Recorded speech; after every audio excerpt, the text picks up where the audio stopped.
నమస్తే. మధ్యతరగతి వారి సొంతింటి కలను నిజం చేస్తున్న ప్రజా ఇంజనీర్ సిండికేట్ సొంతిల్లు కార్యక్రమానికి స్వాగతం. ఆంధ్రప్రదేశ్ లో తొలిసారిగా నిర్వహించిన CREDAI Andhra Pradesh state property show 2012 విజయవంతమైంది. రాష్ట్రంలో రియల్ ఎస్టేట్ స్థితిగతులపై TV5, the Confederation of Real Estate Developers Associations of India, CREDAI సంయుక్తంగా ఈ ప్రాపర్టీ షోను నిర్వహించాయి. ఈ షోను రాష్ట్రంలోని అన్ని ప్రాంతాలకు చెందిన డెవలపర్లు, మ్యానుఫ్యాక్చరింగ్ నిపుణులు, కన్సల్టెంట్లు, వెండర్లతో పాటు దాదాపు 70,000 మంది సందర్శించారు. ఈ సందర్భంగా రాష్ట్రంలోని వివిధ ప్రాంతాలకు చెందిన రియాలిటీ నిపుణులతో బిజినెస్ ఎడిటర్ వసంత్ కుమార్ చేసిన ప్యానెల్ డిస్కషన్ హైలైట్స్ ను ఇప్పుడు చూద్దాం.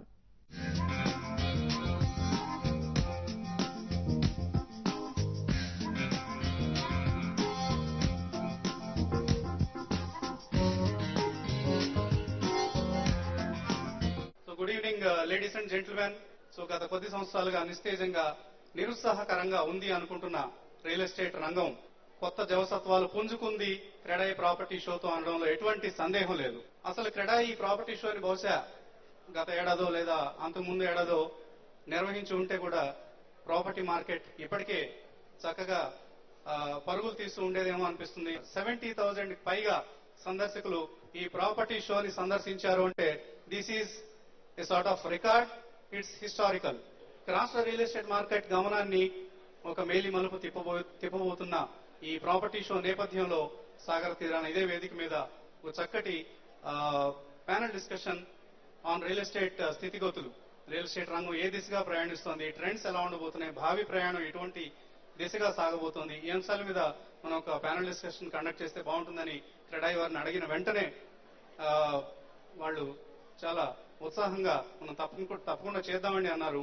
రియల్ ఎస్టేట్ ట్రెండ్స్ మీద టీవీ5 నిర్వహిస్తున్న సొంతిల్లు కార్యక్రమానికి కూడా క్రెడాయ్ ఇతోధికంగా సహాయపడుతోంది.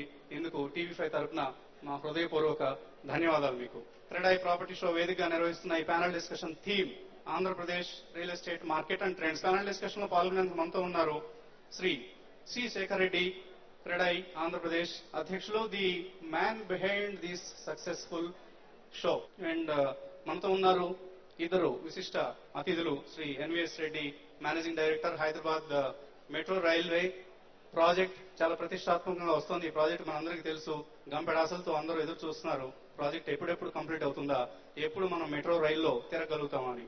అలాగే Dhananjay Reddy, assistant commissioner planning, GHMC. Shri A Siva Reddy, president CREDAI Vijayawada కూడా మనతో ఉన్నారు. విజయవాడ నుంచి క్రెడాయ్ తరఫున ప్రతినిధిగా వచ్చారు.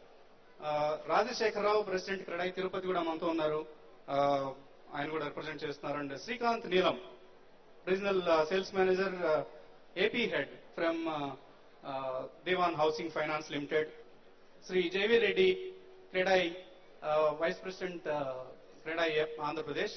శేఖర్ రెడ్డి గారు, ముందుగా మీతో స్టార్ట్ చేద్దాం. అసలు ఈ క్రెడాయ్ ప్రాపర్టీ షో మీరు చాలా అనూహ్యంగా స్టార్ట్ చేశారు. ప్రతిపాదించుకున్న రోజు నుంచి ఇది ఓపెన్ చేసేసరికి మీకు ఆల్మోస్ట్ 3 weeks క్లియర్ టైం కూడా లేదు. సో ఎందుకు ఇంత గ్రాండ్ సక్సెస్ అయింది? ప్రధానమైన కారణాలు ఏమనుకుంటున్నారు? దీనికి లొకేషన్ ఏదైతే మనం చూస్ చేసుకున్నామో ఈ పీపుల్స్ ప్లాజా అనేది is a real people plaza. Because 70,000 పైన మన యొక్క సిటిజన్స్ హైదరాబాద్, సికింద్రాబాద్ లో ఉండేవారు, సరౌండింగ్, తర్వాత వేరే డిస్ట్రిక్ట్స్ నుంచి కూడా వచ్చారు. ప్రాపర్ డిస్ట్రిక్ట్ లో ఉండే వాళ్ళు కూడా ఎంక్వైరీ చేశాము. ప్రాపర్టీస్ కొనేవారు. ఇక్కడ పెద్ద హ్యూజ్ మేళా జరుగుతా ఉంది, ఒక పెద్ద మాల్ వచ్చింది, రియల్ ఎస్టేట్ మాల్ ఇక్కడ. ఎందుకంటే ఈ యొక్క పబ్లిసిటీ ద్వారా ఒక క్రెడాయ్ ఏమైందంటే ఈ మధ్య కాలం లాస్ట్ 3 weeks లో క్రెడాయ్ అనేది ఒక హౌస్ హోల్డ్ నేమ్ అయిపోయింది. ప్రతి ఒక్కరికి ఇప్పుడు క్రెడాయ్ అంటే ఏంటి తెలుసు. క్రెడాయ్ అంటే ఒక అసోసియేషన్, వీళ్ళ సభ్యులు అంటే ఒక పద్ధతి ప్రకారం వ్యవహారం చేస్తారు, వీళ్ళకు సెల్ఫ్ కోడ్ ఆఫ్ కండక్ట్ ఉంది, వీళ్ళ కన్స్యూమర్ గ్రీవెన్స్ సెల్ ఉంది, వీళ్ళ దగ్గర కొంటే మా ఇన్వెస్ట్మెంట్ సేఫ్ గా ఉంటుందనే ఒక మెసేజ్ ఈ రాష్ట్రంలో అందరికి చేరింది. అంటే దట్ ఈజ్ స్పందన, పబ్లిక్ నుంచి వచ్చే స్పందన అది. రెండోది ఏంటంటే ఈ దసరా తర్వాత దీపావళి వస్తుంది, మధ్యలో మంచి రోజులు ఉన్నాయి కాబట్టి ఆస్పీషియస్ డేస్ ఒకటి. తర్వాత క్రెడాయ్ సభ్యుల కలిగే చేస్తుంది కూడా అదొక రీజన్ అని చెప్పొచ్చు. అంతేకాకుండా గత లాస్ట్ 3-4 years నుంచి మన దగ్గర ఇన్వెంటరీ లెవెల్స్ ఎక్కువ ఉంటాయి, స్టాక్ ఎక్కువ ఉంటాయి. అది రాను తగ్గిపోయింది. తర్వాత కొత్త ప్రాజెక్ట్స్ రాబోతున్నాయి. మన కాస్ట్ ఆఫ్ మెటీరియల్ పెరిగింది, డీజిల్ కాస్ట్ పెరిగింది, లేబర్ కాంపౌండ్ పెరిగింది, టాక్సేషన్ పెరిగింది. కాబట్టి అంతేకాకుండా ఈ స్టాక్ తగ్గి కొత్త స్టాక్ వచ్చే స్టాక్ పెరుగుతుంది, రేటు పెరుగుతుంది. కాబట్టి మనం ఇంతకు ముందు స్టాక్ ఎక్కువ ఉన్నప్పుడేమో బయస్ మార్కెట్, అది ఆ బయస్ మార్కెట్ నుంచి మనం సెల్లర్స్ మార్కెట్ లో ప్రవేశించబోతున్నాం. ఆ ట్రాన్సిషన్ పీరియడ్ లో ఉన్నాం. ఈ ట్రాన్సిషన్ పీరియడ్ లో ఇస్ రైట్ టైం అని మేము పెట్టాం. ఈ టైంలో కొన్న ఎవరికైనా కూడా లాస్ట్ 2 years నుంచి 3 years నుంచి కొన్న ప్రతి ఒక్క ఇంటి లేని వాళ్ళంతా కూడా ఇల్లు కొనుక్కున్న వాళ్ళంతా కూడా అదృష్టవంతులని చెప్పొచ్చు. అదొక జాక్ పాట్ పీరియడ్ వాళ్ళందరికీ. ఈ రాబో ఫ్యూ వీక్స్ కూడా డెఫినెట్ గా it's a jackpot for everybody. అంటే ఈ ప్రైజెస్ మీకు ఇంకెప్పుడు దొరకవు. This is the right time to buy the property and house and become a owner of the dream house అని. సో ధనంజయ రెడ్డి గారు, ఇందాక మీరు వ్యాలిడిటీలో మాట్లాడుతున్నారు. 48,000 కోట్ల రూపాయల ప్రాజెక్టులు ప్రస్తుతం అమలవుతున్నాయి. ఇంకా చాలా డబ్బు ఇక్కడ ఇన్వెస్ట్ చేయబోతున్నాను. సహజంగానే ఇటువంటి ఇన్వెస్ట్మెంట్స్, ఇటువంటి ఇన్ఫ్రాస్ట్రక్చర్ డెవలప్ అవుతుంది అంటే ఇప్పటికే Hyderabad is a haven't for the middle class. ఇక్కడికే రావాలని ప్రతి ఒక్కరు కోరుకుంటారు. రాష్ట్రంలో నివసించే ప్రతి ఒక్కరికి అలా హైదరాబాద్ లో ఉండాలని, ఇక్కడ ఒక ఇల్లు ఏర్పరచుకోవాలని. ఇన్ఫ్రాస్ట్రక్చర్ లో కొంచెం వీక్ గా ఉన్నాం మనం. చిన్న వర్షానికి కూడా రోడ్లు జలమయం అవుతూ ఉంటాయి, ట్రాఫిక్ స్తంభిస్తూ ఉంటుంది. ప్లానింగ్ పరంగా ఇటువంటి ఇబ్బందులన్నీ అధిగమించడానికి మీరేం చేయబోతున్నారు? సిటీ 4 వైపులా గ్రోత్ ఉండాలంటే సిటీకి సంబంధించి ముఖ్యంగా ఇన్ఫ్రాస్ట్రక్చర్ లో వివిధ రకాలు ఉన్నాయన్నమాట. సో ఆ ఇన్ఫ్రాస్ట్రక్చర్ గ్రో అయినప్పుడే ఆటోమేటిక్ గా ప్రాపర్టీ డెవలప్మెంట్ కానీ, తర్వాత పాపులేషన్ ఇంకా ఫర్దర్ ఇన్ఫ్లక్స్ ఆఫ్ పాపులేషన్ కానీ జరుగుతుంది. సో దానికి అనుగుణంగానే, అంటే పెరుగుతున్న జనాభా అవసరాలకు అనుగుణంగానే సిటీ ఇన్ఫ్రాస్ట్రక్చర్ కూడా పెరగాల్సిన అవసరం ఉంది. సో ఇంతకుముందు నేను చెప్పినట్టుగా వివిధ రకాలైన ప్రాజెక్ట్స్ మీద, ఇన్ఫ్రాస్ట్రక్చర్ ప్రాజెక్ట్స్ మీద ఇన్వెస్ట్మెంట్స్ జరిగాయి. సో మెట్రో రైల్ ప్రాజెక్ట్ మీద 14,000 కోట్ల ఇన్వెస్ట్మెంట్ జరిగింది. అలాగే ఇంటర్నేషనల్ ఎయిర్పోర్ట్ ఆల్రెడీ వచ్చింది. 6,000 కోట్ల పైచీలతో ఔటర్ రింగ్ రోడ్ జరుగుతోంది. అలాగే 33 రేడియల్ రోడ్స్ నిర్మాణం జరుగుతున్నాయి. తర్వాత మొత్తం సిటీ అంతా కూడా దాదాపు 20-25 రోడ్ల వెడల్పు కార్యక్రమం జిహెచ్ఎంసీ వైపు నుంచి చేస్తున్నాము. అలాగే ఫ్లైఓవర్స్, బ్రిడ్జెస్. మీరు అన్నట్లుగా వర్షానికి ఇనండేషన్ అయ్యే మాట కూడా వాస్తవమే. దానికి కూడా జేఎన్ఆర్ఎం నిధుల కింద మొత్తం సిటీ లెవెల్ అంతా కూడా స్టామ్ వాటర్ డ్రైన్ ఇంప్రూవ్మెంట్ చేసే కార్యక్రమం కూడా జిహెచ్ఎంసీ వైపు నుంచి చేస్తున్నాము. అలాగే ప్రజలకు కావాల్సిన రిక్రియేషన్ ఫెసిలిటీస్, ఇంకా ఇప్పుడు ఈ మధ్యనే పాపులర్ అయిన ఎంఎంటీఎస్ ను కూడా, అంటే ఫేజ్ 2 ఎంఎంటీఎస్ కూడా శాంక్షన్ చేసి ఆ ప్రాజెక్ట్ కూడా టేకప్ చేయడం జరిగింది. ఇలా రకరకాలైన ఇన్ఫ్రాస్ట్రక్చర్ ప్రాజెక్ట్స్ టేకప్ చేయడం వల్ల పెరుగుతున్న జనాభా అవసరాలకు అనుగుణంగా మనం ఇన్ఫ్రాస్ట్రక్చర్ పెంచుకుంటే సహజంగానే మన సిటీ గ్రో అయ్యేదానికి అవకాశం ఉంటుంది.